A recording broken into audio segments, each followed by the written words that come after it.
Delhi assembly ఎన్నికల వేళ Aam Aadmi party BJP మధ్య మాటల తూటాలు పేలుతున్నాయి. AAP convener Arvind Kejriwal RSS chief Mohan Bhagwat కు లేఖ రాస్తే దీనికి కౌంటర్గా కాషాయ పార్టీ మరో లేఖాస్త్రం సంధించింది. అబద్దాలు చెప్పడం మానుకోవాలంటూ దీన్ని కొత్త సంవత్సరం తీర్మానంలా తీసుకోవాలన్నారు ఢిల్లీ బీజేపీ అధ్యక్షుడు వీరేంద్ర సచ్దేవ్.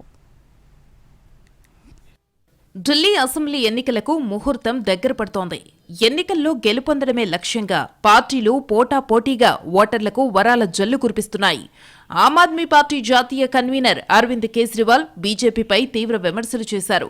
ఎన్నికల్లో గెలుపొందడానికి కాషాయ పార్టీ డబ్బు పంచుతోందని ఆరోపించారు. దీన్ని ఆర్ఎస్ఎస్ సమర్థిస్తుందా అని ప్రశ్నించారు. ఆర్ఎస్ఎస్ చీఫ్ మోహన్ భగవత్ కు ఓ లేఖ రాశారు. ఓట్ల కొనుగోలును ఆర్ఎస్ఎస్ సమర్థిస్తుందా? పూర్వాంచల్ దళితుల ఓట్లను పెద్ద ఎత్తున తొలగిస్తున్నారని ఆరోపించారు. ప్రజాస్వామ్యానికి ఇది సరైందని మీరు భావిస్తున్నారా? ఆ పార్టీ ప్రజాస్వామ్యాన్ని నిర్వీర్యం చేస్తోందని మీకు అనిపించడం లేదా అంటూ ఆర్ఎస్ఎస్ చీఫ్ను కేజ్రీవాల్ ప్రశ్నించారు. ఆపరేషన్ లోటస్ ప్రారంభించిందంటూ తీవ్ర విమర్శలు చేశారు.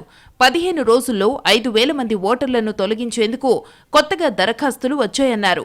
అరవింద్ కేజ్రీవాల్ లేఖకు బీజేపీ నేతలు కౌంటర్ ఇచ్చారు. అబద్దాలు చెప్పడం మానుకోవాలని, కొత్త సంవత్సరం రోజున కేజ్రీవాల్ రిజల్యూషన్ తీసుకోవాలని ఆ పార్టీ ఢిల్లీ అధ్యక్షుడు వీరేంద్ర సచ్దేవ్ ఓ లేఖ రాశారు. లిక్కర్ను పెద్ద ఎత్తున ప్రోత్సహిస్తున్నందుకు ప్రజలకు కేజ్రీవాల్ క్షమాపణలు చెప్పాలని డిమాండ్ చేశారు. తప్పుడు వాగ్దానాలివ్వడం మానుకోవాలని సూచించారు. అసెంబ్లీ ఎన్నికల్లో ఆమ్ ఆద్మీ పార్టీ ఒంటరిగానే పోటీ చేస్తోంది.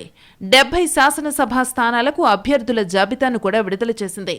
కేజ్రీవాల్ న్యూఢిల్లీ నియోజకవర్గం నుంచి పోటీ చేయనుండగా సీఎం అతిషి మరోసారి కాల్కాజీ సీట్ నుంచి బరిలోకి దిగారు.